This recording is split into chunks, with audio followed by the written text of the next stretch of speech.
In this video, I'll show you how to fix the Wi-Fi option missing from settings on Windows 11. If the Wi-Fi button has disappeared from the taskbar or you can't find the Wi-Fi option in settings, follow these steps. First, restart your computer. Sometimes temporary system glitches can cause the Wi-Fi option to disappear.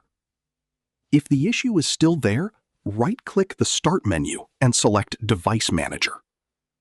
Now expand Network Adapters and look for your wireless or Wi-Fi adapter. If it's disabled, right-click on it and select Enable Device.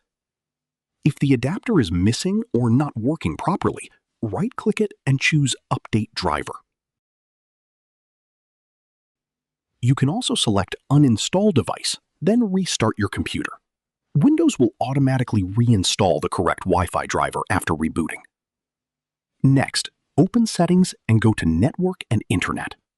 Scroll down and click Advanced Network Settings, then select Network Reset. Click Reset Now and restart your computer once the process is complete. After restarting, check if the Wi-Fi option has returned to both settings and the taskbar. That's it.